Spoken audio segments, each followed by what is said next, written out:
नमस्कार साथियों, मैं जोगिंदर सिंह स्वागत करता हूं एक बार फिर आपके अपने YouTube चैनल एसएससी मेकर में। गुड मॉर्निंग सभी को, वेरी वेरी गुड मॉर्निंग। जो बच्चे क्लास के साथ जुड़ चुके हैं आप सभी बच्चों से अनुरोध है एक बार आप सभी इस क्लास को शेयर कर दीजिए, जिससे कि और भी जो बच्चे हैं वो क्लास के साथ जुड़े और उन्हें भी इसका लाभ प्राप्त हो सके। जैसा कि आप सभी को पता है, आपकी ये जो क्लास है 11-11:30 बजे, ये आपके एनालिसिस की क्लास है। जो बच्चे एग्जाम देकर आए हैं उन बच्चों ने जो क्वेश्चंस भेजे हैं उन क्वेश्चंस को जो है हम यहां पर आज करने वाले हैं ना। तो एक बार जो है आप सभी इस क्लास को शेयर कर दीजिए, जिससे कि और भी जो बच्चे हैं वो क्लास के साथ जुड़े और उन्हें भी इसका लाभ प्राप्त हो सके। आज थोड़ा हो सकता है आवाज में दिक्कत हो, गला अचानक खराब हो गया, अब तक तो ठीक था है ना। बहुत अच्छे, गुड मॉर्निंग सभी को, very very good morning. Rahul, Nabbu, Rohit, M Vishal, Amresh, Suraj, Prabal, Rahul, Yogesh, Sandeep, Dev Singh, सूरज, रोहित, अभय, आरती, आरचू, रोहित कुमार, योगेश, मनोज, सारे बच्चों को वेरी वेरी गुड मॉर्निंग। चलिए क्लास को करते हैं शुरू और एक बार कर दीजिए आप इस क्लास को शेयर, जिससे कि और भी जो बच्चे हैं वो क्लास के साथ जुड़ पाए और उन्हें भी मिल पाए इसका लाभ। चलिए क्लास शुरू करें। पहला क्वेश्चन जो आज आपके जो बच्चों ने अभी भेजा है उसे हम देखते हैं। तो पहला जो क्वेश्चन आज आपके एग्जाम में पूछा गया है वो ये कि विद्युत बल्ब में फिलामेंट के रूप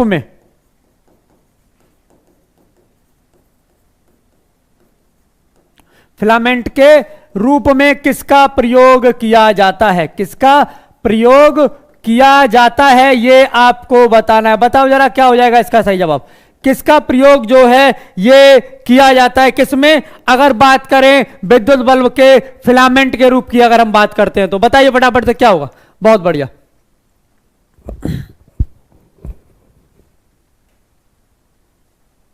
रानी यादव ना जियो हजारों साल, मरने की क्या जरूरत है। ठीक है, क्या हो जाएगा? तो याद रखिएगा ये हो जाएगा आपका टंगस्टन। क्या हो जाएगा?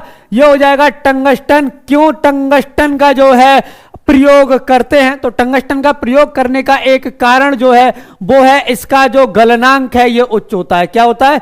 इसका जो गलनांक है ये उच्च होता है। अगर डिग्री सेंटीग्रेड में इसके गलनांक की बात करें तो इसका गलनांक क्या हो जाएगा? अच्छा, विद्युत बल्ब के भीतर कौन सी गैस का प्रयोग किया जाता है ये आपको कमेंट में लिखकर बताना है। इसके भीतर कौन सी गैस का जो प्रयोग है ये किया जाता है ये आपको कमेंट में लिखकर बताना है। ठीक है, ये क्वेश्चन कितनी बार रिपीट हुआ है मैं अपनी तरफ से थोड़ी लेके आया हूं। ये क्वेश्चन आज के एग्जाम में पूछा गया, विद्युत बल्ब में कौन सा फिलामेंट के रूप में किसका प्रयोग किया जाता है। ठीक है, बहुत अच्छे। अच्छा, अगर इसका गलनांक पूछा जाए कितना है तो याद रखिएगा मोटे मोटे तौर पर कि ये लगभग 3400 से अधिक है। 3400 डिग्री सेंटीग्रेड से जो है इसका गलनांक हमेशा अधिक है, तो ये आपको याद रखना है। ठीक है, चलिए अगला क्वेश्चन देखें। एक क्वेश्चन और है आपका जो आपके एग्जाम में आज पूछा गया था। क्वेश्चन क्या है? पूछा था अम्लीय वर्षा का पीएच मान क्या हो जाएगा। क्या पूछा था? पूछा था आपका अम्लीय वर्षा का पीएच मान कितना होगा। पीएच मान कितना होगा ये आपको बताना है। बताओ जरा फटाफट से इसका पीएच मान कितना होगा। ये क्वेश्चन भी आपके एग्जाम में आज पूछा गया है। अम्लीय वर्षा का पीएच मान कितना होगा। बहुत अच्छे, सत्यम, संदीप, राजमूवी, बहुत अच्छे, मन्नू, सौरभ, अलित, प्रमोद कुमार। ठीक, 7। देखो शुद्ध जल की अगर बात करें ना, अगर शुद्ध जल की भी अगर हम बात कर दें तो याद रखिएगा इसका पीएच मान भी लगभग 5.7 5.5 से 5.7 के बीच होता है शुद्ध जल का पीएच मान। यानी कि जो शुद्ध जल है ना ये भी अम्लीय होता है। शुद्ध जल जो है ये भी अम्लीय होता है। अम्लीय और क्षारीय पता है? अगर नहीं पता है तो जरा एक छोटा सा ब्रीफ यहां पर ले लो किसमें अम्लीय और क्षारीय का। देखो ये क्या है? ये आपका पीएच अगर ये 7 है, अगर ये 7 है तो ये क्या हो जाएगा? ये हो जाएगा आपका उदासीन। क्या हो जाएगा? ये हो जाएगा आपका उदासीन। अगर इसे हम 14 तक बढ़ाएं प्लस में तो ये क्या हो जाएगा? ये हो जाएगा आपका क्षारीय। और अगर इसे कम करें 0 तक तो ये क्या हो जाएगा? ये हो जाएगा आपका अम्लीय। यानी कि इसका जो पीएच पैमाना है ये कितना हुआ? ये हुआ 0 से लेकर 14 तक। कितना? 0 से लेकर 14 तक जो है इसका पैमाना ये आता है, तो ये आपको याद रखना। अच्छा, यहां एक चीज जो आपको याद रखनी है वो क्या है, वो अम्लीय वर्षा का पीएच अगर पूछा जाए तो याद रखिएगा अम्लीय वर्षा का पीएच 5.5 से कम होता है। कितना? 5.5 से कम जो है ये अम्लीय वर्षा का पीएच मान होता है, तो ये आपको याद रखना है। क्या करना है? ये आपको याद रखना है। एक क्वेश्चन आपके मैग्नीशियम से पूछा गया था, कंफर्म नहीं है क्वेश्चन क्या है, पर मानव शरीर को लेकर पूछा गया था कि मैग्नीशियम कहां पाया जाता है, मानव शरीर में मैग्नीशियम किस में पाया जाता है। ठीक है, मानव शरीर में मैग्नीशियम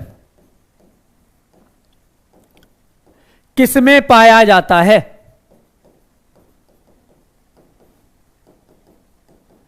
किस में पाया जाता है, ये आपसे क्वेश्चन पूछा हुआ था, आपको बताना है किस में पाया जाता है। तो याद रखिएगा अगर मानव की बात करें तो मानवों में यह पाया जाता है अस्थियों और हड्डियों में। किसमें? अस्थियों मतलब अस्थियां या हड्डियां, ठीक है, अस्थियों या हड्डियों में जो है ये मानव शरीर में पाया जाता है। ये आपको रखना है। मानव शरीर की अस्थियों में याद रखिएगा कैल्शियम और फास्फोरस भी पाया जाता है, सबसे अधिक कैल्शियम, फास्फोरस, फिर मैग्नीशियम। ठीक है, अगर बात करें पादपों में, अगर बात करें पादपों में जो मैग्नीशियम है ये कहां पाया जाता है, तो ये याद रखिएगा क्लोरोफिल में पाया जाता है। किसमें?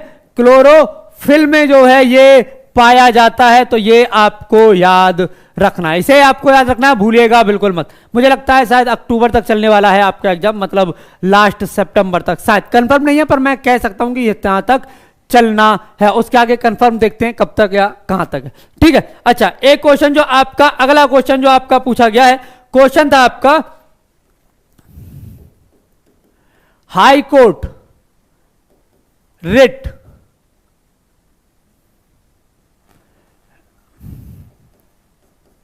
शायद यही था, पर रिट से संबंधित क्वेश्चन था, राज्यों को लेकर, हाई कोर्ट को लेकर। ठीक है, हाई कोर्ट रिट किस आर्टिकल के तहत, किस आर्टिकल के या किस अनुच्छेद के तहत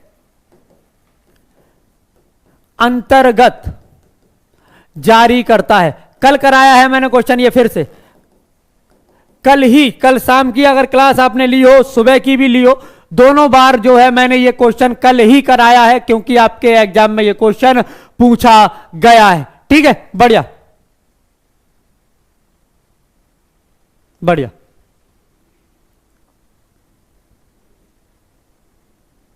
ठीक,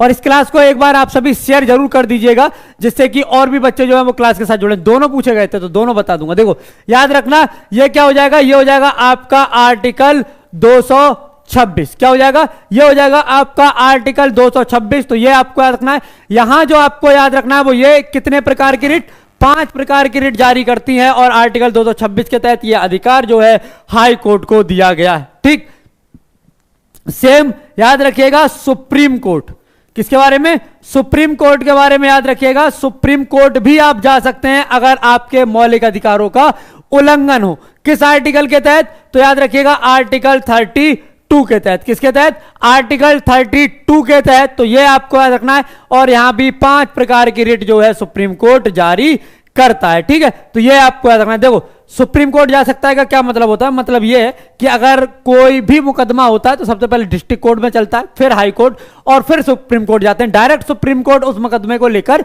नहीं जाया जाता। लेकिन अगर आपके मौलिक अधिकारों के हनन की बात है, अगर बात है कि आपके मौलिक अधिकार हैं उनका हनन किया गया है, आपको आपके मौलिक अधिकार प्रैक्टिस करने का अधिकार नहीं दिया जा रहा, तब आप जो है इसके लिए सीधे सुप्रीम कोर्ट जा सकते हैं। तो यह आपको याद रखना है। याद रखिएगा आर्टिकल 32 में ही है आपका संवैधानिक उपचार।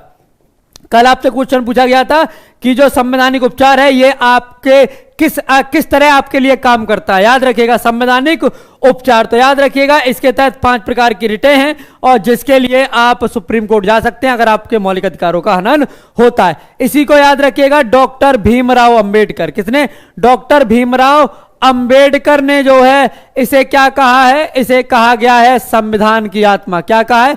संविधान की आत्मा इसे कहा है। तो ये आपको याद रखना है। क्या कहा है? संविधान की आत्मा जो है इसे कहा है। तो ये आपको याद रखना है। ठीक, अगला क्वेश्चन। अगला क्वेश्चन है आपका, ये क्वेश्चन है आपका, कोयला उत्पादक राज्य, सर्वाधिक कोयला उत्पादक राज्य इस बार का कौन है? किसने सबसे अधिक कोयला उत्पादन किया? ध्यान से सुनना, कोयला उत्पादक, सर्वाधिक कोयला उत्पादक राज्य कौन सा है?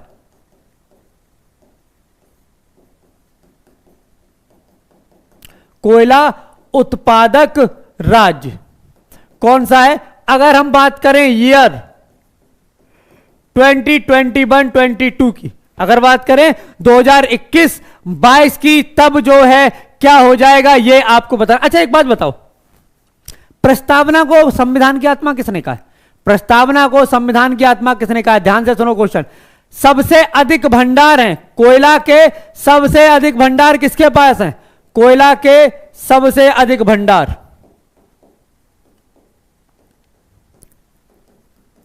तो ये है झारखंड। क्या है? तो ये है झारखंड। अगर बात करें सबसे अधिक उत्पादन कहां होता है, तो याद रखिएगा कहां हुआ है। अगर 2021 की बात करें तो यह हुआ है छत्तीसगढ़ में। सबसे अधिक कहां हुआ है? सबसे अधिक हुआ है छत्तीसगढ़ में। इसके बाद कहां हुआ है? तो याद रखिएगा उड़ीसा में, और फिर आता है आपका मध्य प्रदेश, और फिर आता है आपका झारखंड। ये क्या? ये उत्पादन है। इस वर्ष उत्पादन सबसे अधिक कहां हुआ है। लेकिन अगर भंडार पूछे सबसे अधिक कहां है, तो सबसे अधिक भंडार जो है ये है झारखंड में। और पूछे अगर किस खान में सबसे अधिक उत्पादन होता है, अगर अलग अलग खान की बात करें कि किस खान से सबसे अधिक कोयला निकाला जाता है हर साल, तो याद रखिएगा ये हो जाएगा इसका एक जगह जिसका नाम है, जिस खदान का, झरिया खदान। कौन सी? झरिया या झारिया खदान जो है, तो ये आपको याद रखना है। ठीक है। अच्छा, कितने प्रकार का कोयला पाया जाता है जरा बताओगे? विश्व में कितने प्रकार का कोयला पाया जाता है? विश्व में कितने प्रकार का कोयला पाया जाता है? ये तीनों अलग अलग है, याद रखिएगा, प्रकार का कोयला पाया जाता है।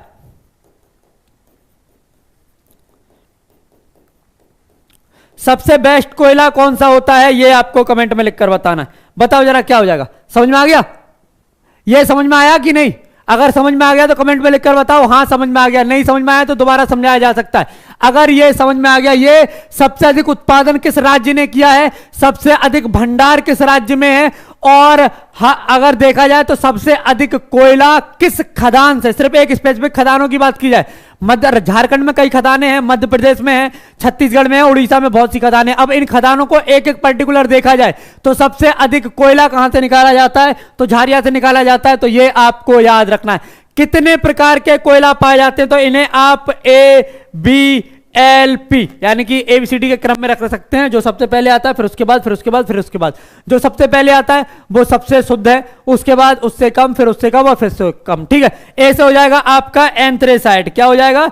ये हो जाएगा आपका एंथ्रेसाइट। कमेंट में लिखकर बताओ भारत में एंथ्रेसाइट कोयला एकमात्र जगह पाया जाता है कहां, ये आपको कमेंट में लिखकर बताना है। ठीक है। बी हो जाएगा आपका बिटुमिनस। क्या हो जाएगा? ये हो जाएगा आपका बिटुमिनस, और ला एल जो हो जाएगा ये हो जाएगा आपका लिग्नाइट। क्या हो जाएगा? ये हो जाएगा आपका लिग्नाइट, और पी से हो जाएगा आपका पीट। क्या हो जाएगा? पी से हो जाएगा आपका पीट। तो ये आपको याद रखना है। सर्वाधिक सबसे बेस्ट कोयला जो है कौन सा है, तो याद रखिएगा सबसे बेस्ट है एंथ्रेसाइट। कौन सा? सबसे बेस्ट है एंथ्रेसाइट। भारत में कौन सा पाया जाता है, तो याद रखिएगा भारत में पाया जाता है गोंडवाना लैंड।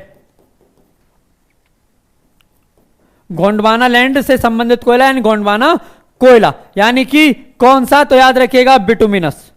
कौन सा? बिटुमिनस। तो ये आपको याद रखना है, इसे भूलिएगा मत। आपके एग्जाम में ये क्वेश्चन पूछा जा सकता है। क्या हो जाएगा? बिटुमिनस जो है इसके लिए सही जवाब हो जाएगा। ठीक है, बहुत बढ़िया। ठीक, चलिए अगला क्वेश्चन देखें।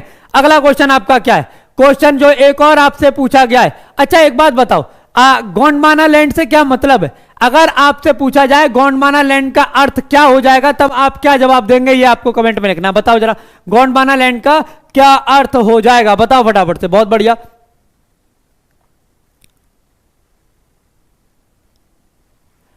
अच्छा, इसी के साथ जैसे एक है आपकी कॉन्टिनेंटल ड्रिफ्ट थ्योरी है ना, जो प्लेटो का जो है विवर्तनिक सिद्धांत। कमेंट में लिखकर बताओ कॉन्टिनेंटल ड्रिफ्ट थ्योरी कब और किसने दी है? कॉन्टिनेंटल ड्रिफ्ट थ्योरी कब और किसने दिया, ये आपको कमेंट में लिखकर बताना है। अगला क्वेश्चन जो आपका है वो ये कि 2011 की जनगणना के अनुसार, 2011 की जनगणना के अनुसार, ठीक है, 2011 की जनगणना के अनुसार आपको बताना है बौद्ध धर्म की संख्या सबसे अधिक कहां है।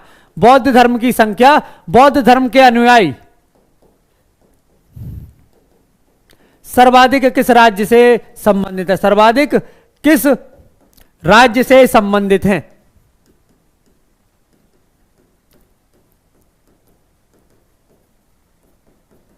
सर्वाधिक किस राज्य से संबंधित हैं, यह आपको बताना, किस राज्य में सबसे अधिक है। तो अगर परसेंटेज वाइज देखा जाए और स्टेट की बात अगर हम करें तो सबसे अधिक किस में है, तो याद रखिएगा सबसे अधिक हो जाएंगे आपके सिक्किम में। कहां पर, सिक्किम में। इसके बाद याद रखिएगा अरुणाचल प्रदेश, कहां पर, अरुणाचल प्रदेश, तो ये आपको याद रखना है। इसके बाद अगर बात करें तो याद रखिएगा मिजोरम में, कहां पर, मिजोरम में। और इसके बाद अगर बात करते हैं तो याद रखिएगा ये हो जाएगा आपका महाराष्ट्र, क्या, महाराष्ट्र। और फिर अगर बात करें तो आता है आपका त्रिपुरा, क्या हो जाएगा, ये हो जाएगा आपका त्रिपुरा।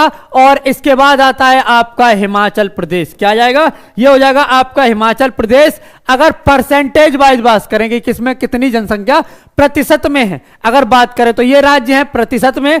अगर प्रतिशत में एक यूटी की बात करें तो ये हो जाएगा लद्दाख, क्या हो जाएगा, लद्दाख। 2019 में ये बना था और इसमें लगभग 40% जनसंख्या जो है वो बौद्ध है। इसकी 40% जनसंख्या जो है बौद्ध है, तो ये आपको याद रखना है। अगर बात पॉपुलेशन के हिसाब से करें या जनसंख्या के हिसाब से, किसकी, जनसंख्या के हिसाब से बात करें तो ये कौन सा हो जाएगा, तो सबसे ज्यादा हो जाएगा आपका महाराष्ट्र, क्या हो जाएगा, ये हो जाएगा आपका महाराष्ट्र। तो ये आपको याद रखना है, इतनी चीजें भूलिएगा मत, याद रखिएगा percentage wise state, percentage wise UT और सबसे अधिक पर अगर जनसंख्या में देखें लोग कितने अधिक रहते हैं कहां, तो ये हो जाएगा महाराष्ट्र। तो ये आपको याद रखना है, ठीक है। चलिए बहुत अच्छे, यूपी में है बौद्ध लोग, यूपी में है, ऐसा नहीं है कि बौद्ध यूपी में नहीं है, ठीक है। अगला क्वेश्चन, क्वेश्चन क्या है, याद रखिएगा क्वेश्चन आपका पूछा गया था ताप्ती नदी, कौन सा क्वेश्चन था आपका, ताप्ती नदी कहां से उद्गमित होती है, ताप्ती नदी कहां से निकलती है। अभी हाल फिलहाल में यह भी क्वेश्चन करा है मैंने। देखो अगर आप एग्जाम देने जा रहे हो, आने वाले टाइम में आपका एग्जाम है, तो आपको जो है ये सुनिश्चित करना होगा कि आप सारे एनालिसिस देख कर जाएं। जितने भी एनालिसिस आपको कराए गए हैं उतने एनालिसिस आप जीएस साइंस के तो देख कर ही जाएं, क्योंकि यहां से 60% क्वेश्चन आपको सिर्फ एनालिसिस से ही मिल जाएंगे। इसके इतर आपको एनालिसिस में बताया गया है और कौन कौन से क्वेश्चन पूछे जा सकते हैं, तो आपको वहां से क्वेश्चन मिल जाएंगे। मतलब अगर आपने अभी तक प्रॉपर तैयारी नहीं की है, देखो जिन्होंने बहुत टाइम से तैयारी किया उनका एग्जाम बहुत अच्छा जाने वाला है, क्योंकि जो क्वेश्चन का लेवल है वो इजी टू मॉडरेट है। क्या है, इजी टू मॉडरेट है, पहली बात तो ये। दूसरी बात ये कि जो उपस्थिति है वो लगभग 45 से 50% के बीच है, या मैं इसे ऐसा कह सकता हूं 40 से 45%। सिर्फ इतने ही बच्चे जो हैं एग्जाम देने जा रहे हैं, तो आपके चांसेस बहुत बेहतर है। और ऐसे में अगर आप चाहते हैं तो आपको जो है एक काम करना होगा, वो ये एनालिसिस जो है एक बार जरूर देख कर जाएं। क्या, एनालिसिस जो है आपको जरूर देख कर जाने हैं, ठीक है। ताप्ती नदी कहां से उद्गमित होती है, कहां से उद्गमित होती है, तो याद रखिएगा यह उद्गमित होती है आपके मुल्ताई से। कहां से, मुल्ताई से। यह कहां पर है, तो याद रखिएगा यह बैतूल जिले में है। कहां पर, बैतूल जिले में है। कहां पर, कौन सा राज्य है, जरा कमेंट में लिखकर बताइए। याद रखिएगा ये सतपुड़ा की पहाड़ियों से निकलती है। कहां से, सतपुड़ा की पहाड़ियों से जो है ये निकलती है, तो ये आपको याद रखना है। कहां से, सतपुड़ा की पहाड़ियों से ये नदी निकलती है, तो ये आपको याद रखना। याद रखिएगा मुल्ताई का पहले नाम, जो मुल्ताई अब कहते हैं, पहले इसका नाम था मूल तापी। अब यही मूल तापी होते होते मुल्ताई हो गया, तो बात अलग है, पहले इसे कहा जाता था मूल तापी। याद रखिएगा जब भी मैंने नर्मदा बताई है मैंने ताप्ती जरूर बताई है, और साथ में माही। याद रखिएगा ये तीनों नदी पश्चिम में बहने वाली नदी है। नर्मदा अमरकंटक से निकलती है, और नर्मदा की हैंडमेड नदी, क्या, हैंडमेड नदी जो है किसे कहा जाता है, तो याद रखिएगा ये कहा जाता है ताप्ती को। किसे, ताप्ती को जो है इसकी हैंडमेड नदी कहा जाता है, हमेशा बताया है, याद रखना, यह भी आपसे क्वेश्चन पूछा जाएगा। क्यों हैंडमेड, क्या मतलब है हैंडमेड कहने का? देखो हैंडमेड का मतलब है ये मैंने अपने हाथ से बनाया ना, ये हैंडमेड है ना, प्राकृतिक नहीं है, हैंडमेड है, ये कहा जाता है। यानी कि जो नर्मदा है वो नदी इस प्रकार बहती है, ठीक है, जैसे मान लो जो नर्मदा नदी है वो इस प्रकार बहती है और इसी के समानांतर जो है तापी नदी भी बहती है। तो ऐसा लगता है जैसे इसी की तरह नीचे भी जो है हाथ से नदी बनाई है। किससे? ऐसा लगता है कि हाथ से नदी बनाई है, इसलिए इसकी हैंडमेड नदी जो है किसे कहते हैं? याद रखिएगा, यह कहा जाता है ताप्ती नदी को। किसे? ताप्ती नदी को जो है कहा जाता है। नर्मदा कहां से निकलती है? तो याद रखिएगा अमरकंटक से, और अमरकंटक से एक नदी और है जिसे कहते हैं सोन। तो ये आपको याद रखना है, ठीक है। चलिए बहुत अच्छे, अगला क्वेश्चन देखे। अच्छा ये समझ में आ गया ना, याद रखिएगा ताप्ती, माही, नर्मदा, ये तीनों पश्चिम की ओर बहने वाली नदियां हैं। अगला क्वेश्चन क्या है? एक क्वेश्चन जो आपका आज एक पूछा गया था वो ये, गोवा की राजकीय भाषा क्या है? गोवा की राजकीय भाषा क्या है? गोवा की राजकीय भाषा क्या है? यह क्वेश्चन आपके एग्जाम में आज पूछा गया है। बढ़िया,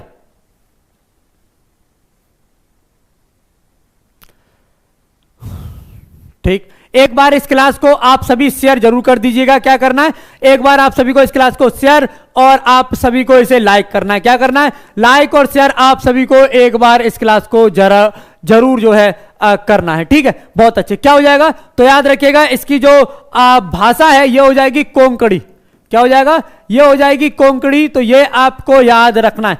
अगर भाषा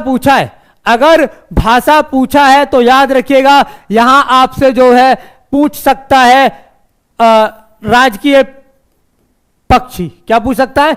आपसे राजकीय पक्षी भी पूछ सकता है। कमेंट में लिखकर बताइए इसका राजकीय पक्षी क्या है। देखो कोंकणी से अगर ध्यान आता है, अगर कोंकणी से ध्यान आता है तो जरा ध्यान दो, जो कोंकणी है इसे 8वीं अनुसूची में भी शामिल किया गया है। इसे 8वीं अनुसूची में शामिल किया गया, 8वीं अनुसूची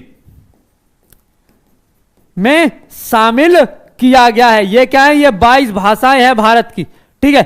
अनुसूची 8वीं अनुसूची में शामिल किया गया है। अगर बात करें कि कब किया गया है तो याद रखिएगा इसे किया गया है 71वें संविधान संशोधन, 71वें संविधान संशोधन द्वारा जो है इसे शामिल किया गया है। और कब किया गया है? अगर ईयर की बात करें तो ये हो जाएगा 1992। क्या हो जाएगा? 1992। अगर इसी संविधान संशोधन की बात करें, इसमें 2 भाषाएं और जोड़ी गई थी। कौन कौन सी जोड़ी गई थी? तो याद रखिएगा ये शास्त्रीय भाषाएं, तमिल 2004 में, संस्कृत 2005 में, तेलुगु कन्नड़ 2008 में, मलयालम 2013 में और उड़ीसी 2014 में। वो शास्त्रीय भाषाएं, ये 22 भाषाएं हैं जो किसमें है? 8वीं अनुसूची में। किसमें? 8वीं अनुसूची में है। तो ये आपको याद रखना है, किसमें? 8वीं अनुसूची में जो है, ठीक। अच्छा अगर इसकी बात करें यहां और कौन कौन सी है तो याद रखिएगा यहां एक जोड़ी गई है मणिपुरी और एक जोड़ी गई है नेपाली, ठीक है। अच्छा एक भाषा के बारे में और याद रखिएगा, जब भाषाओं की बात हो रही है तो थोड़ा डिटेल में कर लेते हैं। याद रखिएगा 8वीं अनुसूची में क्या है? भाषाएं हैं, ठीक। तो ये आपको याद रखना है। ये मूल 8 मतलब कितनी अनुसूचियां मूल संविधान में थी? तो 8 अनुसूचियां थी। 9, 10, 11, 12 बाद में जोड़ी गई। कब कब जोड़ी गई कमेंट में लिखकर बताओ। इससे रिलेटेड एक सेपरेट वीडियो आज डाल दिया जाएगा। आज मैं इसे रिकॉर्ड करके आप लोगों के लिए डाल दूंगा सेपरेट वीडियो, जिससे कि आपको अनुसूची और उनके बारे में जो भी चीजें हैं वो पता चल जाए, क्योंकि इससे क्वेश्चन आपके बहुत पूछे जा रहे हैं। अगर बात की जाए आपकी 8वीं भाषा के रूप में, मतलब सॉरी भाषाओं के रूप में, तो ये 71वें संविधान संशोधन द्वारा इसमें टोटल थी 14 भाषाएं, आज वर्तमान में है 22। तो 8 भाषाएं कब जुड़ी? तो ये 3 भाषाएं जुड़ी हैं आपकी 1992 में। एक भाषा जो जुड़ी है आपकी याद रखिएगा वो जुड़ी है 21वें संविधान संशोधन द्वारा। और यह कब हुआ है? तो याद रखिएगा यह हुआ है 1967 में। कौन सी भाषा इसमें जोड़ी गई थी? तो याद रखिएगा सिंधी, ठीक है। एक हुआ है आपका 92वां संविधान संशोधन 2002, 92वां कॉन्स्टिट्यूशनल अमेंडमेंट एक्ट, कौन सा? 2003। और इसमें क्या जोड़ी गई है? इसमें जोड़ी गई है बोडो, डोंगरी, मैथिली और संथाली। और संथाली। ये क्या है? ये 4 भाषाएं हैं जो इसमें जोड़ी गई हैं, तो ये आपको याद रखना है। 3 ये, 1 सिंधी 4 और ये 4, 8 टोटल भाषाएं बाद में जोड़ी गई हैं, तो ये आपको रखना है। इसके लिए आज वीडियो पड़ जाएगा आपका, तो उसे ध्यान रखना, आज कल तक में पड़ जाएगा, ठीक है। कल तक में जो है एक वीडियो आपका पड़ जाएगा, किससे? अनुसूचियों से संबंधित, जिसमें आप जो है स्पेशली एसएससी जीडी और यूपी पैट के बच्चे जो है वो उसे जरूर देखें, रेलवे ग्रुप डी वाले बच्चे, क्योंकि आपको भी एग्जाम में ये क्वेश्चन देखने को मिल रहे, ठीक है। चलिए एक क्वेश्चन और है, क्या है तो याद रखिएगा, एक क्वेश्चन जो आपका पूछा गया था, डिफॉरेस्टेशन का प्रतिकूल प्रभाव। ऑप्शन दिए होंगे। प्रतिकूल प्रभाव आपसे पूछा था कि अगर वनों को काटा जाए, वनों की कटाई अगर की जाती है तो इससे क्या प्रभाव पड़ता है, तो याद रखिएगा इसका प्रभाव सबसे पहले पड़ता है ग्लोबल वार्मिंग पर। किस पर? ग्लोबल वार्मिंग पर जो है इसका प्रभाव पड़ता है, जिसके चलते ग्लेशियर क्या होता है? ग्लेशियर पिघलते हैं, पिघल रहे हैं, तो ये आपको याद रखना है। ग्लेशियर पिघलने से क्या होगा? इससे जो है समुद्र का स्तर बढ़ेगा। क्या बढ़ेगा?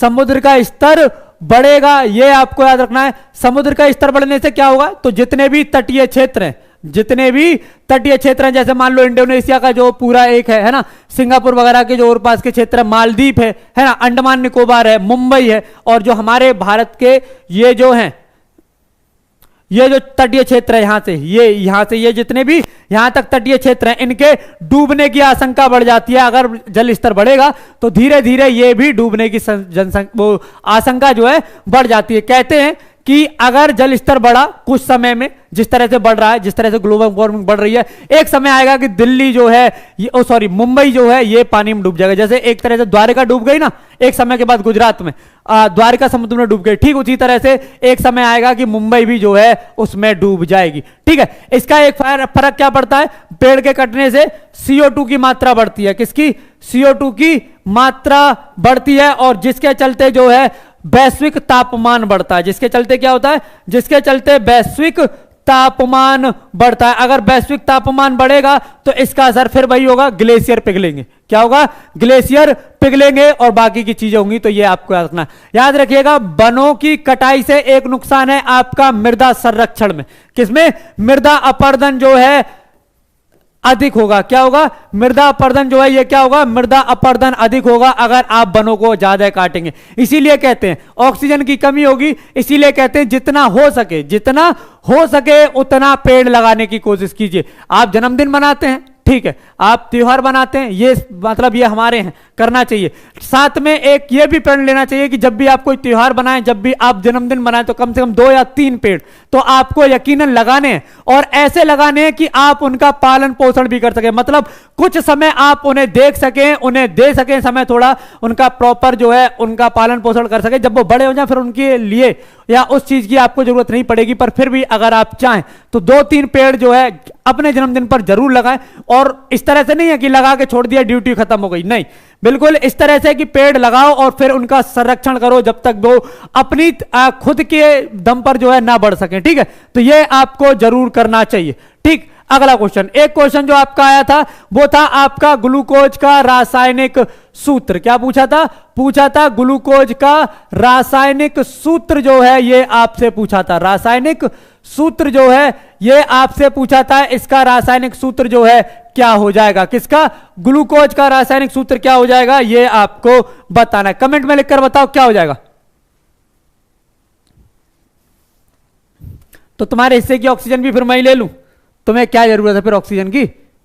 तुम्हारे हिस्से की ऑक्सीजन भी फिर मैं ही ले लूंगा, है कि नहीं? बढ़िया। अगर ऐसा बांटा जाता तो कुछ टाइम बाद देखना सिलेंडर में ऑक्सीजन बिकेगी, आज भी बिक रही है। अगर इसी तरह से लापरवाही करते रहे तो जैसे आज फोन खरीद रहे हो या कुछ और खरीद रहे हो, कुछ टाइम बाद ऑक्सीजन भी खरीदोगे सांस लेने के लिए। एक प्रॉपर चैम्बर बनाए जाएंगे जिसमें बैठ के आप ऑक्सीजन लेंगे। अगर पेड़ों को नहीं बचाएंगे तो बताओ जरा क्या हो जाएगा? ग्लूकोज का रासायनिक सूत्र क्या हो जाएगा? तो याद रखिएगा ये हो जाएगा आपका C6H12O6। ये क्या है? ये है ग्लूकोज का रासायनिक सूत्र। क्या है? ग्लूकोज का रासायनिक सूत्र। तो ये आपको याद रखना है, ठीक है। एक क्वेश्चन और जो आपका पूछा गया था वो ये बेकिंग सोडा बनाने की रासायनिक विधि, बेसिकली रासायनिक क्रिया पूछी थी, रासायनिक विधि आपसे पूछी थी, क्या हो सकती है, क्या बेकिंग सोडा बनाने की रासायनिक विधि क्या है, यह आपसे पूछा गया था। कैसे आप इसे बना सकते हैं, तो याद रखिएगा इसे आप बना सकते हैं Na2CO3 की क्रिया अगर आप H2O और CO2 से कराते हैं। अगर Na2CO3 की क्रिया H2O और CO2 से कराते हैं तो आपको क्या प्राप्त होगा, तो याद रखिएगा NaHCO3 आपको प्राप्त हो जाएगा। क्या प्राप्त होगा, NaHCO3 आपको प्राप्त होगा। तो ये आपको याद रखना है, ठीक। चलिए ये क्या हो जाएगा, ये हो जाएगा बेकिंग सोडा बनाने की आपकी विधि। ये थे आपके आज के वो महत्वपूर्ण क्वेश्चन जो आपके एग्जाम में पूछे थे। अब इन्हीं के आधार पर और कौन कौन से क्वेश्चन हैं जो आपके एग्जाम में आ सकते हैं, आपके लिए बहुत ज्यादा महत्वपूर्ण है। आपको इन क्वेश्चंस को जरूर याद रखना है क्योंकि आपके एग्जाम में इस प्रकार के क्वेश्चन पूछे जा रहे हैं। राज, मुकेश, कमल, SK राय, सत्यभान, धनंजय, संध्या, M विशाल, मोहम्मद, फैजी, अच्छा, टाइगर, पांडव कुमार, मोहित, सुमित कुमार, किशोर यादव, अरे रे, चलो आगे, आकाश, SK राय, सुधर जाओ बालक, समय सुधारेगा तो बहुत दर्द देगा, योगेश, दीपक, बहुत अच्छे। इस क्लास को एक बार सभी बच्चे मिलकर कर दीजिए शेयर और आप सभी को मिलकर एक बार इसे लाइक करना है। क्या करना है, एक बार आप सभी को मिलकर इसे शेयर और लाइक करना है। अब हम उन महत्वपूर्ण क्वेश्चंस की तरफ चल रहे हैं जो आपके एग्जाम में डायरेक्ट पूछे जा रहे हैं। पहला, कोशिका सिद्धांत निम्नलिखित में से किस पर लागू नहीं होता, जीवाणु, कवक, शैवाल, विषाणु। अच्छा, कमेंट में लिखकर बताओ कोशिका की खोज किसने की है, कोशिका की खोज जो है ये किसने की है, कमेंट में लिखकर बताओ। जीवाणु, कवक, शैवाल, विषाणु। Cell theory does not apply to which of the following, bacteria, fungus, algae और वायरस। क्वेश्चन क्या है, क्वेश्चन है आपका पहला और सही जवाब क्या हो जाएगा ये आपको बताना। अच्छा, आज अभियंता दिवस है, बहुत बढ़िया मतलब इंजीनियर्स डे, हाँ ठीक। किशोरी, ठीक, बहुत अच्छे। क्या हो जाएगा, तो याद रखिएगा ये हो जाएगा आपका डी यानी कि विषाणु। इस पर जो है ये लागू नहीं होता, किस पर, विषाणु पर लागू नहीं होता। तो ये आपको याद रखना है, ठीक है। चलिए अगला क्वेश्चन देखें, बहुत अच्छे, रॉबर्ट हुक। अच्छा, ये क्या कर रहे थे जब इन्हें कोशिका के बारे में पता चला, मतलब ये कर क्या रहे थे जब इन्हें कोशिका के बारे में पता चला है, ये आपको बताना। कहां इन्हें सबसे पहले कोशिका दिखाई दी थी, बहुत अच्छे। चलिए अगला क्वेश्चन, पादप कोशिकाओं की भित्तियां फिलिंदा रंग से बनी है, आपको बताना है पादप कोशिका की जो भित्तियां हैं ये किससे बनी है। साइटोसोल, कोशिका द्रव्य, cellulose, glucose. The wall of plant cells are made up of cytosol, cytoplasm, cellulose और ग्लूकोज। अच्छा, एक काम करो, प्रकाश संश्लेषण की अभिक्रिया, प्रकाश संश्लेषण की अभिक्रिया, प्रकाश संश्लेषण की अभिक्रिया जरा कमेंट में लिखकर बताओ। प्रकाश संश्लेषण की अभिक्रिया आप सभी को कमेंट में लिखकर बतानी है। इस क्लास को आप सभी को शेयर करना है अधिक से अधिक, जिससे कि अधिक से अधिक बच्चे क्लास के साथ जुड़े। और याद रखिएगा 2 बजे आज आपकी क्लास है, रोज होती है, दोपहर बाद 2 बजे आपकी क्लास है, किसमें, SSC GD की। किसकी, SSC GD की। और याद रखिएगा जो SSC GD है इसमें क्या करते हैं, आप प्रीवियस ईयर कर रहे हैं, क्या कर रहे हैं, प्रीवियस ईयर कर रहे हैं, जिसमें आप हिंदी और GS के उन महत्वपूर्ण क्वेश्चंस को देखते हैं जो आपके एग्जाम के लिए महत्वपूर्ण। बेसिकली देखो, जैसा कि आप सभी को पता है जो SSC है वो अपने क्वेश्चंस को जो है 60 से 70% क्वेश्चंस रिपीट करती है। तो एक बार आप पूरी तरह से जो है अपना SSC GD के जो प्रीवियस ईयर है अगर आप उन्हें कर लेते हैं, मैं उन्हें करा रहा हूं बहुत बेहतरीन तरीके से, आपको हर एक क्वेश्चन हर एक पहलू से रूबरू करा रहा हूं, जिससे कि आपका कोई भी पार्ट, कोई भी सेक्शन आपका बिल्कुल ना छूटे जो आपके एग्जाम के लिए आपको जरूरी है। बेसिकली आपको जिस दिन आप अपना SSC GD का एग्जाम देने जाएं उस दिन ऐसा बिल्कुल नहीं लगना चाहिए कि यार ये चीज मैंने पढ़ी नहीं है, या ये चीज जो है छूट गई, या ये चीज SSC मेकर परिवार ने हमको नहीं पढ़ाई, ऐसा बिल्कुल नहीं होगा। 2 बजे वाली क्लास में आपको जरूर जुड़ना है। अगर आप अपना समग्र विकास चाहते हैं, एग्जाम को लेकर समग्र सोच विकसित करना चाहते हैं एग्जाम को लेकर, तो 2 बजे वाली क्लास आपको जरूर ज्वाइन करनी है। इसका सही जवाब क्या हो जाएगा, तो ये हो जाएगा आपका सेलुलोज। क्या हो जाएगा, ये हो जाएगा आपका सेलुलोज। तो ये आपको याद रखना है। क्रिस, प्रशांता, रंजना, विश्वजीत, रश्मि, सुधा, जानवी, मिथिलेश, रवि, राहुल, सुधा, संदीप, जानवी, बहुत अच्छे। आप सभी बच्चों को क्लास को शेयर करना है, क्या करना है, शेयर करना है अधिक से अधिक, ठीक है। चलिए बहुत अच्छे। अगला क्वेश्चन, कौन सा कोशिकांग प्रकाश संश्लेषण के दौरान प्रकाश ऊर्जा का उपयोग करते हो? इसीलिए तो तुम कभी यहां भटक रहे हो, कभी वहां भटक रहे हो, है ना। तुम एक जगह टिक ही नहीं पा रहे। अब तुम्हारा नाम भी तो नहीं है, तुम एक जगह टिक ही नहीं पा रहे। आज 2 मिनट यहां चले गए, 2 मिनट कहीं और देख लिया, फिर तुमने रील सरका ली, फिर किताब में मुंह दे के जब पढ़ रहे और मुंह दे के सो गए, या फिर तकिया के नीचे सर दबाया सो गए। काम करोगे तब चीजें दिखती हैं, बिना काम किए चीजें दिखती नहीं है ना। चलो बढ़िया, क्या हो जाएगा? कौन सा कोशिकांग प्रकाश संश्लेषण के आधे प्रकाश ऊर्जा का के दौरान प्रकाश ऊर्जा का उपयोग करता है? गोल्जी का है, माइटोकॉन्ड्रिया, राइबोसोम, हरित लवक। याद रखिएगा, माइटोकॉन्ड्रिया को क्या कहते हैं? कोशिका का पावर हाउस। क्या कहा जाता है? कोशिका का पावर हाउस जो है इसे कहा जाता है। याद रखिएगा, क्या कहा जाता है? कोशिका का पावर हाउस जो है इसे कहा जाता है। याद रखिएगा। Which cell organism use light energy during photosynthesis? Golgi का है, माइटोकॉन्ड्रिया, आपका राइबोसोम और आपका ग्रीन प्लास्टिड यानी कि हरित लवक। क्या हो जाएगा? तो याद रखिएगा, सही जवाब हो जाएगा आपका डी, हरित लवक। क्या हो जाएगा? हरित लवक। तो ये आपको याद रखना है, ठीक है। अगला क्वेश्चन, निम्नलिखित में से क्या केवल पादप कोशिकाओं में पाया जाता है? गोल्जी, ओके सेम क्वेश्चन आ गया क्या? नहीं, अलग है, ठीक है। निम्नलिखित में से कौन सा केवल, ध्यान रखना, केवल पादप कोशिकाओं में पाया जाता है, यानी कि मानव में यह नहीं पाया जाता, सिर्फ और सिर्फ पादप कोशिकाओं में यह पाया जाता है। बताओ, गोल्जी का मतलब जंतुओं में ये नहीं पाया जाता, ये सिर्फ पादपों में पाया जाता। मानव की बात नहीं कर रहे हम, सिर्फ जंतुओं की बात कर रहे हैं। सिर्फ जंतुओं में पाया जाता है, क्योंकि मानव एक लिमिट हो जाती है, जंतुओं में बहुत कुछ आता है ना, तो ठीक है ना। निम्नलिखित में से क्या केवल पादप कोशिकाओं में पाया जाता है? गोल्जी का है, माइटोकॉन्ड्रिया, लवक और केंद्रक। विच of the following is found only in plant cells? Golgi का है, यार हर जगह ये लिखा है, क्या है? गोल्जी का है, माइटोकॉन्ड्रिया, प्लास्टिड और आपका न्यूक्लियस। क्या हो जाएगा ये आपको बताना है, बताओ फटाफट से। कौन सा केवल किसमें पाया जाता है? पादप कोशिका में पाया जाता है। तो याद रखिएगा, जो लवक है, क्या है? जो लवक है ये केवल और केवल पादप कोशिकाओं में पाया जाता है। याद रखिएगा, ठीक। अगला क्वेश्चन देखें। क्वेश्चन है आपका, बढ़ो भाई, ये क्या है? क्वेश्चन है आपका 5। उस वर्णक का नाम बताइए जिसकी वजह से पौधों का रंग हरा होता है। इनमें से कौन सा एक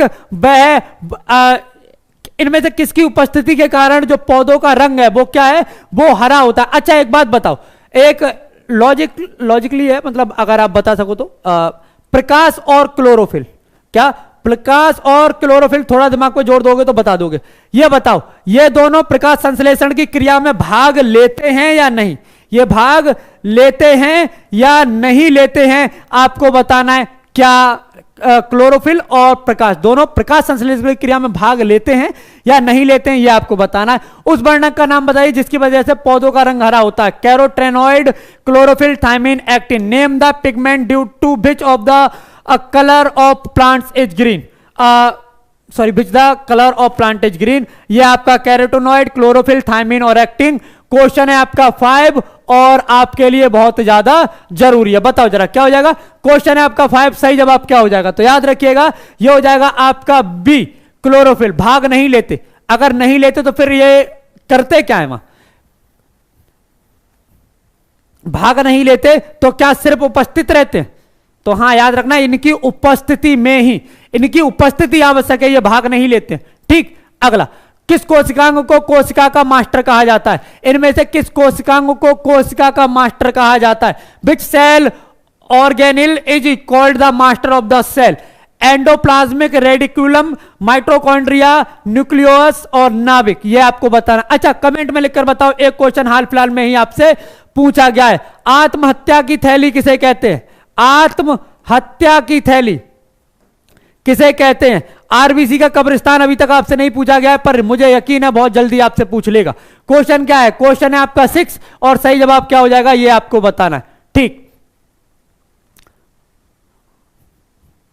बहुत अच्छे। क्या हो जाएगा इसका जो सही जवाब है? ये हो जाएगा आपका डी, नाभिक। क्या हो जाएगा? नाभिक जो है इसका सही जवाब है, माइटोकॉन्ड्रिया नहीं, नाभिक सही जवाब है। ठीक है, बढ़िया। कोशिका का पावर हाउस माइटोकॉन्ड्रिया को कहते हैं, पर अगर कोशिका का मास्टर की बात करें तो यह हो जाएगा आपका नाभिक। लाइसोसोम और स्प्लीन, वेरी गुड। लाइसोसोम इसके लिए और ग्रेवयार्ड के लिए, यानी कि कब्रगाह के लिए, कब्रिस्तान के लिए स्प्लीन। ठीक, बहुत अच्छे। अगला क्वेश्चन, जीवन की मूलभूत इकाई क्या है? इन चार ऑप्शन को देखकर बताइए जीवन की मूलभूत इकाई कौन सी हो जाएगी? कोशिका, अंग, ऊतक और नाभिक। What is the basic unit of life? Cell, organ, tissue और न्यूक्लियस। क्वेश्चन क्या है? क्वेश्चन है आपका 7। बताओ जरा, रोहित, सुनील, अन्नू, कुमारी खुशबू, राघवेंद्र, हितेश्वर, मांडवी, संदीप, सुमित, राइडर,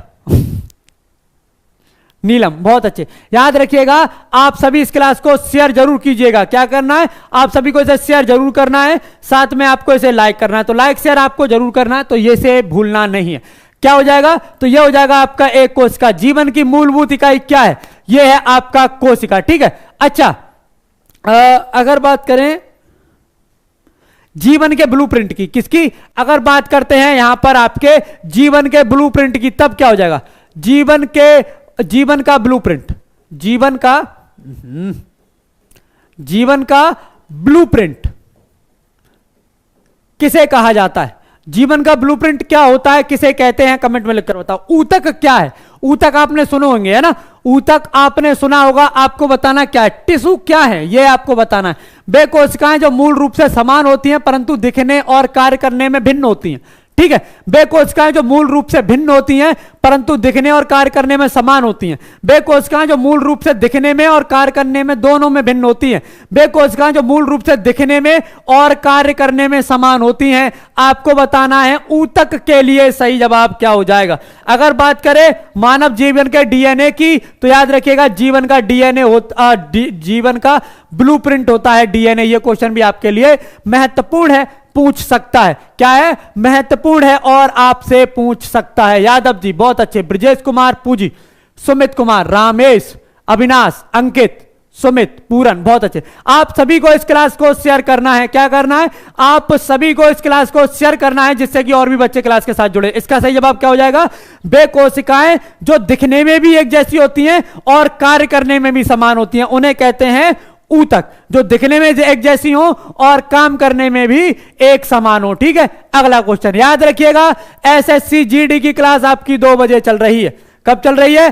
दोपहर 2 बजे, दोपहर बाद 2 बजे आपकी क्लास चल रही है। तो ये आपको याद रखना है। क्या कर रहे हैं हम इसमें प्रीवियस ईयर क्वेश्चन कर रहे हैं। हम यहां पर उन सभी महत्वपूर्ण क्वेश्चंस को देख लेते हैं जो आपके एग्जाम में आए थे। बेसिकली एक एक शिफ्ट पकड़ रहे हैं और उसको देख रहे हैं कि उस शिफ्ट में क्या क्या क्वेश्चन आए थे, क्या क्वेश्चन बन सकते हैं, आपको कौन कौन से टॉपिक पर पूरा ध्यान रखना है, कौन से टॉपिक को आप निगलेक्ट नहीं कर सकते, इनसे और संबंधित कौन कौन से क्वेश्चंस भी आपको देख रहे हैं। ये सब जो है हम वहां पर देखते हैं। ठीक है, रक्त और हड्डियां किसके उदाहरण हैं? संयोजी ऊतक के, एपिथेलियन ऊतक के, मेरिस्मेटिक ऊतक के और तंत्रिका ऊतक के। Blood and bones are example of connective tissue, epithelial tissue, meristematic tissue और नर्व टिश्यू। बताओ जरा रक्त और हड्डियां किसके उदाहरण है? क्वेश्चन है आपका 9।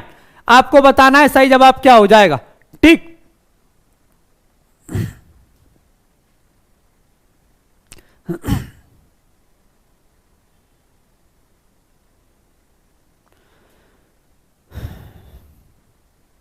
उसके लिए अभी थोड़ा समय। क्या हो जाएगा? ये हो जाएगा आपका संयोजी ऊतक। और ये क्वेश्चन आपके लिए महत्वपूर्ण है। एक कथन में ये क्वेश्चन पूछ लिया है, एक कथन दिया, पूछा क्या ये सही है या नहीं, बाकी के भी कथन दिए, पर यह क्वेश्चन इंडिविजुअल भी आपसे पूछा जा सकता है, इसलिए आपको इसे याद रखना है। ठीक, अगला त्वचा के नीचे और आंतरिक अंगों के बीच फिल इन द ब्लैंक्स ऊतक होता है। तंत्रिका, वसा, मांसल, epithelial. Tissue is formed under the skin and between the internal organ. इनके बीच में कौन सा टिश्यू होता है, कौन सा ऊतक है? नर्व, फैट, मस्कुलर और एपिथेलियन। क्या हो जाएगा ये आपको बताना है। प्रकृति कश्यप बहुत अच्छे, संदीप, अश्वनी कुमार, ठीक है बहुत अच्छे, भार्गव, क्या मतलब, कहना क्या चाहते हो? डिटेल में लिखो फिर देखते हैं। क्या हो जाएगा? नहीं, फैट होता है ना। क्या होता है? फैट। बढ़िया, अगला क्वेश्चन। मानव शरीर की त्वचा का सबसे बाह्य परत कहलाती है? स्क्लेरेना, एंडोडर्मिस, एपिडर्मिस और hypodermis. The outer most layer of skin of the human body is called. आपको बताना मानव शरीर की त्वचा का सबसे बाहरी परत, जो ऊपर की परत है, सबसे ऊपरी परत जो है, इसे क्या कहा जाता है? यह आपको बताना है। बताओ फटाफट से क्या हो जाएगा।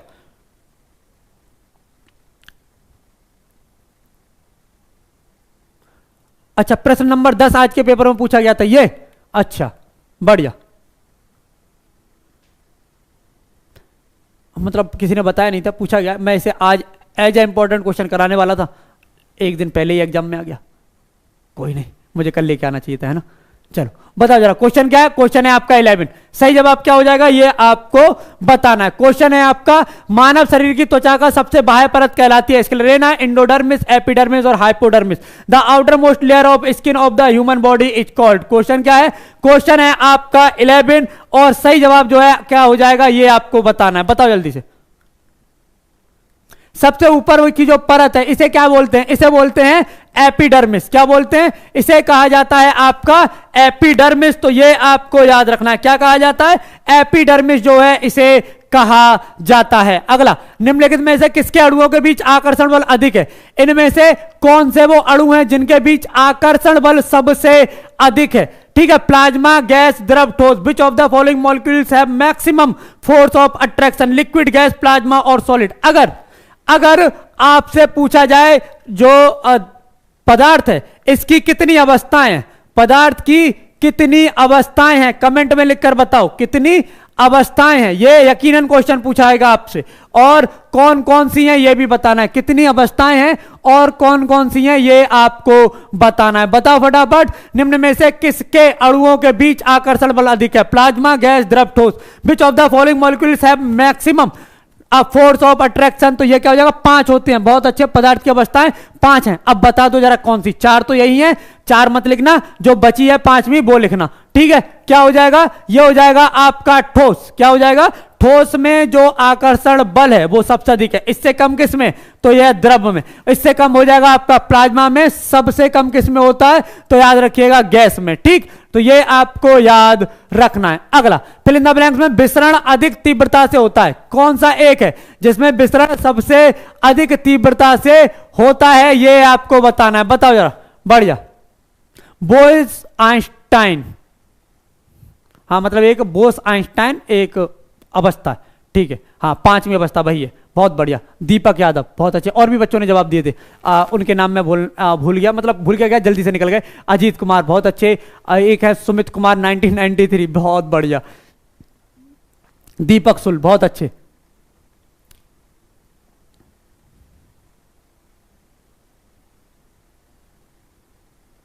हाँ, अगला क्वेश्चन देखते हैं, किसमें विसरण सबसे अधिक है? तो याद रखिएगा गैसों के बीच जो विसरण है ये सबसे अधिक होता है। किसमें?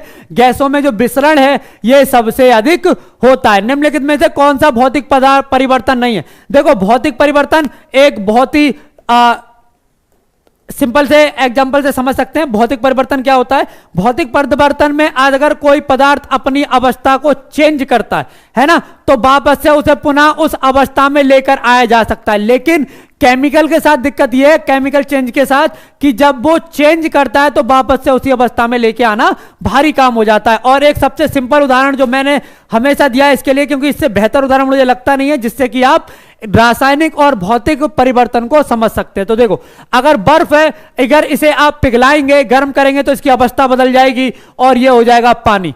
और इसे गर्म करेंगे तो इसकी अवस्था हो जाएगी भाप, बदल जाएगी। लेकिन अगर आप भाप को ठंडा करें तो यह पानी हो जाएगी। अगर आप पानी को ठंडा करें तो यह वापस से बर्फ बन जाएगी। यानी कि इसकी अवस्था पुनः उसी स्टेट में पहुंच जाएगी जिस स्टेज में या स्टेट में ये पहले थी। लेकिन अगर बात करें हम दूध की, किसकी? दूध की। अगर इससे दही बना ले, क्या करें? अगर इससे दही बना ले तो इससे पुनः दूध बनाना नामुमकिन है। और वहीं अगर दही को फेंट कर मठा बना ले, ठीक है, छाछ बना ले, तो इससे क्या होगा? इससे पुनः दही को प्राप्त करना बहुत भारी हो जाएगा। इससे पुनः दही को प्राप्त करना क्या हो जाएगा? बहुत मुश्किल हो जाएगा। तो ये क्या है? ये है आपकी रासायनिक परिवर्तन। क्या है? ये है आपका रासायनिक परिवर्तन। और ये क्या है? ये है आपका भौतिक परिवर्तन। क्या है? ये है आपका भौतिक परिवर्तन। अब इन्हें, इन एग्जाम्पल को देख के इन ऑप्शंस को पढ़िए और देखकर बताइए क्या इसके लिए सही जवाब हो जाएगा। ठोसों का द्रवों में पिघलना, इसे वापस से ठोस बनाया जा सकता है, बिल्कुल। द्रवों का गैसों में बाष्पीकरण, इसे वापस से द्रव बनाया जा सकता है, बनाया जा सकता है।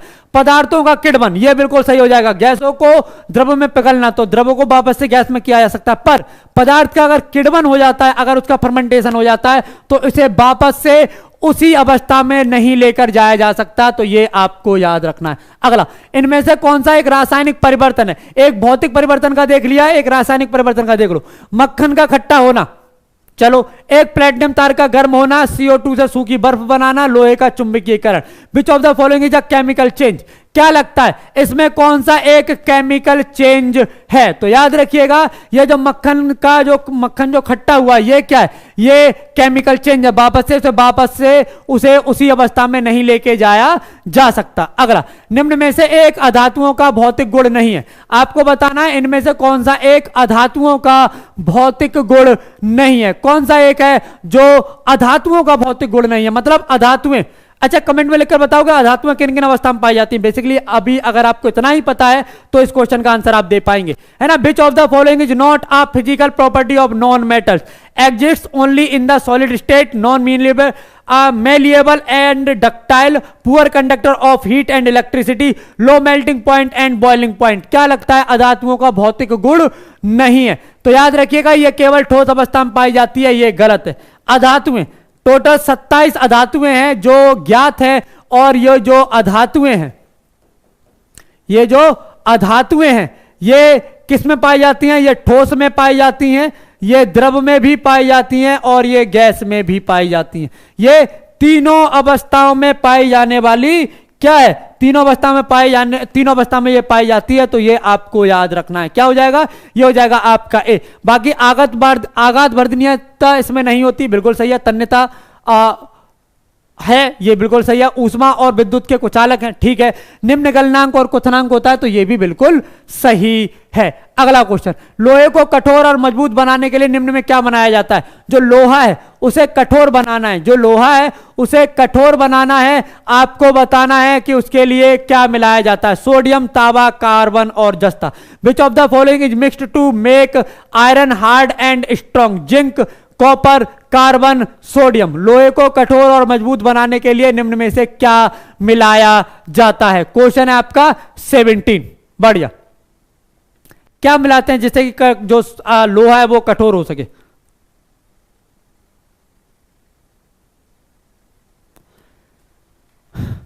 परिमल, 5 पूछिए भाई साहब, 5।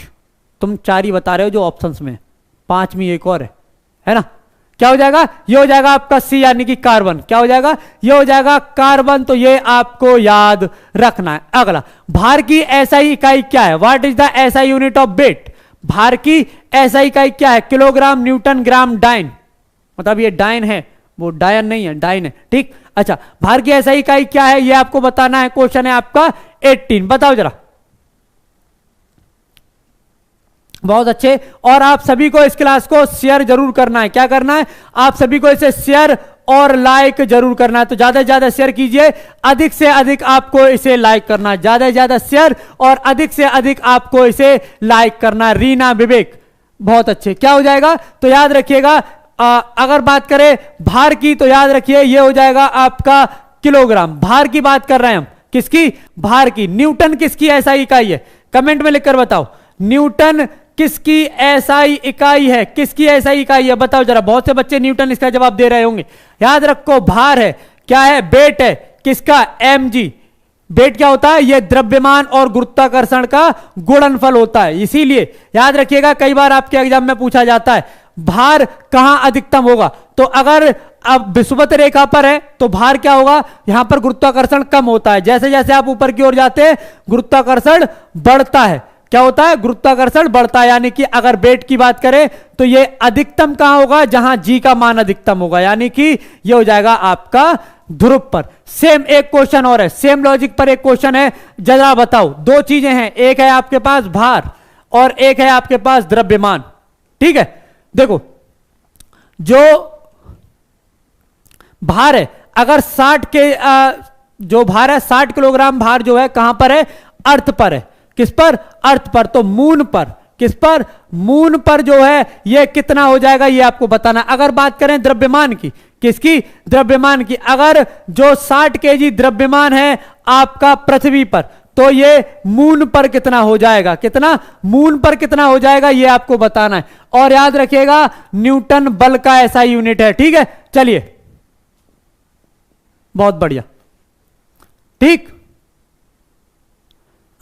क्या हो जाएगा? लेंस की शक्ति की एसआई यूनिट क्या है? अगर लेंस का एसआई यूनिट देखें, जो मतलब पावर ऑफ लेंस जो है, अगर इसका एसआई यूनिट देखें तो क्या हो जाएगा ये आपको बताना है। बताओ जल्दी से क्या हो जाएगा।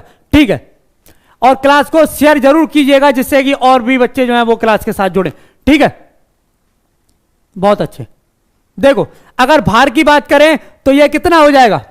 तो यह हो जाएगा अर्थ का 1/6 यानी कि 10 केजी, है ना? क्यों? क्योंकि यहां पर गुरुत्वाकर्षण पृथ्वी के मुकाबले 1/10 होता है, तो गुरुत्वाकर्षण 1/10 हो गया तो भार भी 1/10 हो जाएगा। लेकिन द्रव्यमान क्या होता है? द्रव्यमान किसी वस्तु में उस पूरी वस्तु की पदार्थ की जो मात्रा है वो होती है। द्रव्यमान क्या होता है? द्रव्यमान पदार्थ की मात्रा होता है। तो जितना यहां पर है सेम यहां पर भी उतना ही रहेगा, क्योंकि इस पर गुरुत्वाकर्षण जो है नहीं लग रहा है। गुरुत्वाकर्षण कम ज्यादा होगा तब जाके बात बनेगी, अगर कम ज्यादा नहीं होता है तब इसकी बात नहीं बनेगी। यह आपको याद रखना है। कहने का मात्र इतना है कि अगर गुरुत्वाकर्षण जहां अधिक होगा उसका भार उतना अधिक होगा, जहां गुरुत्वाकर्षण कम होगा भार भी कम होगा। लेकिन अगर पदार्थ की मात्रा को देखें तो चाहे गुरुत्वाकर्षण ज्यादा हो या कम हो, पदार्थ की मात्रा पर उसका कोई फर्क नहीं पड़ता। जितनी मात्रा, कहीं अगर गुरुत्वाकर्षण 100 है तो वहां होगा, कहीं गुरुत्वाकर्षण 10 है तो वहां भी उतना ही होगा। तो ये आपको याद रखना है। अच्छा, अगर बात करें पृथ्वी पर, तो पृथ्वी पर गुरुत्वाकर्षण कितना है ये आपको कमेंट में लिखकर बताना है। कार्य करने की दर को शक्ति कहा जाता है। अच्छा, इसका जवाब रह गया आपका, तो ये क्या हो जाएगा? ये हो जाएगा आपका डायोप्टर। क्या हो जाएगा? ये हो जाएगा आपका डायोप्टर। तो ये आपको याद रखना है। कार्य करने की दर को शक्ति कहा जाता है। शक्ति की इकाई क्या है आपको बताना है। कार्य करने की दर जो है उसे क्या कहते हैं? शक्ति, पावर। और पावर जो है इसकी इकाई क्या होती है? पावर को किस में मापते हैं? Ampere, volt, kelvin, watt. The rate of doing work is called power. What is the unit of power? Power की यूनिट जो है आपको बताना है। क्या हो जाएगा? क्वेश्चन आपका 10। किस में जब मापते हैं आप पावर को? तो पावर को मापा जाता है वॉट में। किसमें? वॉट में। एक क्वेश्चन आपका पूछा गया है, एक हॉर्स पावर में, एक हॉर्स पावर में कितने वाट होता है? ये शायद सेकंड फेज में आपसे क्वेश्चन पूछा गया है रेलवे ग्रुप डी में ही। तो आपको बताना है क्या होगा इसका सही जवाब। साथ में आप सभी को याद रखना है आपकी क्लास है दोपहर बाद 2 बजे, मतलब जो 2 बजे है ना, 2 PM आपकी क्लास है एसएससी जीडी की, जिसमें हम प्रीवियस ईयर के क्वेश्चन कर रहे हैं, जिसमें हम उन सभी क्वेश्चंस को करते हैं। बेसिकली हम एक शिफ्ट ले लेते हैं किसी भी एक। आज जो है, आज आपका 22 नवंबर सेकंड शिफ्ट का पेपर हम करने वाले हैं। 22 नवंबर सेकंड शिफ्ट को जो जीडी का पेपर हुआ था उसे हम देखने वाले हैं। हम देखने वाले हैं किस प्रकार के क्वेश्चन आपके एग्जाम में आए थे, क्या और उसके पहलू हैं, क्या और उसके एस्पेक्ट हैं जो आपको जान लेने जरूरी हैं, और कैसे आपको तैयारी करनी है, क्या आपको नहीं छोड़ना है। पेन पेपर लेकर बैठिएगा। 2 बजे वाली क्लास को अगर पूरी तरह से यूटिलाइज करना चाहते हैं तो बिना पेन पेपर के आप बैठेंगे, नुकसान आपका। 1 घंटे आप पास करके चले जाएंगे, पर होगा बहुत ज्यादा कुछ नहीं। ये आपको याद रखना है, ठीक है। अगर आपको बैठना है तो पेन पेपर लेकर जरूर बैठिए, बाकी आपकी जैसी श्रद्धा, ठीक। अगला क्वेश्चन, चित्रकारी की पट्ट शैली फिल इन द ब्लैंक्स राज्य के सबसे पुराने और सबसे लोकप्रिय कला रूपों में से एक है। 746 वाट होता है 1 हॉर्स पावर में। तो ये आपको याद रखना है। Shrinath Chauhan, Rajasthan, Paschim Bengal, Assam, Orissa. The Pattachitra style of painting is one of the oldest and most popular art form of state. आपको बताना है इसके लिए सही जवाब क्या हो जाएगा। कहां है पट्टचित्र शैली जो है चित्रकला की, कहां देखने को मिलती है, यह आपको बताना है। अच्छा, अगर चित्रकला की एक शैली बिहार की है, बहुत ज्यादा प्रसिद्ध है, क्या नाम है उसका? बिहार और नेपाल दोनों में है। बताओ जरा क्या हो जाएगा, ठीक है। इसका सही जवाब क्या हो जाएगा? तो यह हो जाएगा आपका डी, यानी कि उड़ीसा। क्या हो जाएगा? यह हो जाएगा आपका उड़ीसा। तो यह आपको याद रखना है सर, उसकी भी डेट आने को ही है, ठीक। अगला, हाँ, प्राचीन काल में निम्नलिखित में से कलिंग का एक महान शासक कौन था? कलिंग का एक महान शासक कौन था, यह आपको बताना। देखो, कलिंग को सबसे पहले महापद्म नंद ने जीता था, अगर मौर्य काल के बारे में बात करें। उसके बाद कलिंग स्वतंत्र हुआ और उसके बाद अशोक ने उसे जीता था। लेकिन यहां हम बात कर रहे हैं कि कलिंग का सबसे जो प्रतापी राजा है वो कौन सा है, उसके बारे में आपको बताना है। राहुल कुमार, विकास, मुकेश, भावना, अर्चना, नीलम, रोशन, मिथिलेश, दिलीप, रंजना, बिरजू। बहुत अच्छे। आप सभी बच्चों को क्लास को शेयर करना है और लाइक भी करना है, ठीक है। अमित, CR7 ठीक। राज, बहुत बढ़िया। विकास, चलिए आगे देखें। हाँ, हुंतर, बढ़िया। चलिए, क्या हो जाएगा? वो हो जाएगी मधुबनी। बिहार और जो नेपाल में है वो है मधुबनी, ठीक। प्राचीन काल में ये हो जाएगा आपका खारवेल। क्या हो जाएगा? ये हो जाएगा आपका खारवेल। तो ये आपको याद रखना है। याद रखिएगा, बात करें अगर अजात शत्रु की, तो इसके समय में पहली बौद्ध संगति हुई थी। कहां हुई थी, किसने इसकी अध्यक्षता की थी, यह आपको कमेंट में लिखकर बताना है। बिंदुसार चंद्रगुप्त मौर्य का पुत्र था। इसे पिता का पुत्र और पुत्र का पिता कहा जाता है। याद रखिएगा, बिंदुसार को अमित्रघात भी कहते हैं, ठीक है। चलिए अगला क्वेश्चन आपका, इनमें से कौन सी कथाएं अजंता की गुफा और मूर्तिकला से संबंधित हैं? किस प्रकार की कथाएं हैं जो अजंता की मूर्तिकला में देखने को मिलती हैं, वहां जो चित्रकारी की गई है वहां देखने को मिलती है? किस प्रकार की जो कथाएं हैं वहां पर अंकित हैं, ये आपको बताना है ना। जातक कथाएं, हितोपदेश, पेंटामेरॉन और पंचतंत्र की कथाएं। Which of these stories are related to a painting and sculptures of Ajanta caves, ये आपको बताना। अच्छा, पंचतंत्र किसने लिखी है, कमेंट में लिखकर बताओ। पंचतंत्र का लेखक कौन है? अगर कोई भारतीय रचना है जिसका सबसे अधिक भाषाओं में, चाहे वो देसी भाषाएं हो कोई और भाषा हो, सबसे अधिक अगर किसी का अनुवाद हुआ है तो वो यही है। सबसे अधिक अनुवाद होने वाली पुस्तक यही है, पंचतंत्र। किसने लिखी है ये आपको बताना है। सही जवाब क्या हो जाएगा? ये हो जाएगा आपका जातक कथाएं। कौन सी? जातक कथाएं। एक चीज और जो आपको यहां पर याद रखनी है, वो क्या याद रखनी है? वो ये याद रखनी है कि जो जातक कथाएं ये महात्मा बुद्ध के पूर्व जन्म की कथाएं। क्या है? महात्मा बुद्ध के पूर्व जन्म की जो कथाएं हैं ये हैं आपकी जातक कथाएं। तो ये आपको याद रखना है। विष्णु शर्मा ने पंचतंत्र लिखी है, तो ये आपको याद रखना है। पहली बौद्ध संगति हुई है आपकी जो क्या नाम था राजधानी का उसका? राजगृह, राजगृह, राजब्रज। तो ये आपको रखना है। और आपको बस इतना बताना है किसने उसकी अध्यक्षता की थी। तो याद रखिएगा, महाकश्यप ने उसकी अध्यक्षता की थी। किसकी? महाकश्यप ने उसकी अध्यक्षता की थी, ठीक है। तो ये आपको रखना। दूसरे की थी सुबुकामी ने, तीसरे की मोगली पुत्र तिस्त ने। ये कंफ्यूजिंग वाले हैं, याद रखिएगा। और चौथी की है वसुमित्र और अश्वघोष ने, ठीक। चलो आगे, संविधान के अंतर्गत भारतीय लोकतंत्र के आदर्शों को हम कहां देख सकते हैं? जो हमारे महापुरुष थे जिन्होंने जो है संविधान बनाया था, उनके जो आदर्श हैं, वो जो कहना चाहते थे, वो जैसा भारत चाहते थे, जो उन्होंने भारत के बारे में सोचा था, यह चीज आप कहां देख सकते हैं? तो याद रखिएगा, यह आपको देखने को मिलेगी प्रस्तावना में। कमाल की बात है कि अभी तक प्रस्तावना से एक क्वेश्चन नहीं पूछा गया है। कौन सा जो पूछा जा सकता है? जरा कमेंट में लिखकर बताओ। जो प्रस्तावना है इसमें जो संशोधन है ये कब और कितनी बार किया गया है और क्या क्या इसमें जोड़ा गया है, ये आपको कमेंट में लिखकर बताना है। अगला, विधि का शासन की संकल्पना कहां की संवैधानिक प्रणाली की एक विशेष विशिष्टता है? विधि का शासन कहां पर जो है विधि का शासन है, यानी कि रूल ऑफ लॉ है, जहां से। और कमाल की बात यह है, इसी देश से हमने रूल ऑफ लॉ या विधि का शासन अपने संविधान में लिया भी है। एक क्वेश्चन आपका अभी रेलवे ग्रुप डी में पूछा गया है कि कितने देश हैं जिनसे हमने अपने संविधान में कुछ ना कुछ प्रावधान लिए हैं? कितने संविधान हैं, कितने देशों के संविधान हैं, कितने देश हैं जिनसे हमने अपने देश में अपने संविधान में कुछ प्रावधान लिए हैं? कितनी उनकी संख्या है, कमेंट में लिखकर बतानी है। याद रखिएगा, 42वें संविधान संशोधन 1976 के तहत एक बार प्रस्तावना में संशोधन हुआ है, जिसके तहत पंथ निरपेक्ष, अखंडता और समाजवादी 3 शब्दों को संविधान में जोड़ा गया है। सॉरी, संविधान की प्रस्तावना में जोड़ा गया है। संविधान की प्रस्तावना यूएसए से ली है। अगर याद रखिएगा, जो संविधान की प्रस्तावना है उसे उद्देश्य प्रस्ताव के रूप में सबसे पहले प्रस्तुत किया था पंडित जवाहरलाल नेहरू ने, ठीक। अगर प्रस्तावना की भाषा पूछी जाए किस देश से ली है, तो प्रस्तावना की जो लैंग्वेज है, जो भाषा है, वो हमने ली है ऑस्ट्रेलिया से। अगला, ये क्या हो जाएगा? ये हो जाएगा आपका ब्रिटेन। क्या हो जाएगा? ये हो जाएगा आपका ब्रिटेन, तो ये आपको याद रखना है। याद रखिएगा आपके रेलवे ग्रुप डी के लिए क्लास चल रही है 2 बजे। आपकी समग्र तैयारी, आप अपनी समग्र सोच का विकास करना चाहें, आप अपनी समग्र रणनीति का विकास करना चाहते हैं तो 2 बजे वाली क्लास में आपको जरूर आना है। वहां हम देखते हैं किस तरह के प्रश्न हैं, क्या आपके लिए बहुत ज्यादा जरूरी है जो आपको करना है, कौन सी चीजों को छोड़ देना, बहुत ज्यादा ध्यान नहीं देना, पर कौन सी चीजों को बिल्कुल पकड़ के रखना है, उन्हें आपको बिल्कुल नहीं छोड़ना। ये सब हम देखते हैं 2 बजे वाली क्लास में, तो उसमें जरूर आइएगा, ठीक है।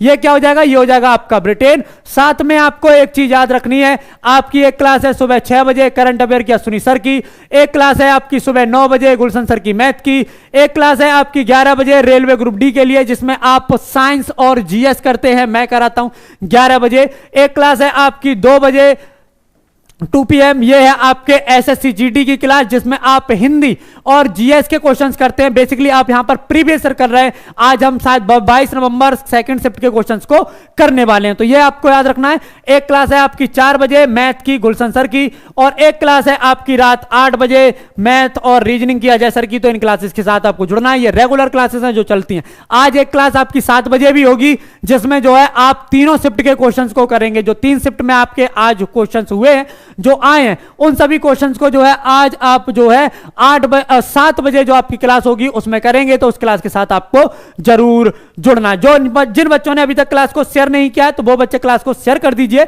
जिन्होंने लाइक नहीं किया है लाइक कीजिए। चैनल पर पहली बार है तो चैनल को सब्सक्राइब करके बेल आइकन का बटन दबा लीजिए जिससे कि क्लास का नोटिफिकेशन आपको टाइम टू टाइम मिलता रहे। याद रखिएगा रेलवे ग्रुप डी के लिए आपके पास है sure selection batch, recorded batch है, फुल कोर्स है, 399 में आप इसे ज्वाइन कर सकते हैं। ये वो नंबर है जिस पर फोन करके आप अपनी सारी समस्याओं का समाधान पा सकते हैं। PDF best content doubt session है, क्लासेस आपकी एकदम बेसिक से हैं, तो इसके साथ आपको जरूर जुड़ना है। उत्तर प्रदेश पुलिस कांस्टेबल के लिए स्पेशल बैच है आपके पास, मैथ रीजनिंग हिंदी जीएस आप यहां पर करते हैं। क्लासेस आपकी एकदम बेसिक से हैं, 799 में आप इसे ज्वाइन कर सकते हैं। अगर आपको इतना पे नहीं करना है, अभी ऑफर है।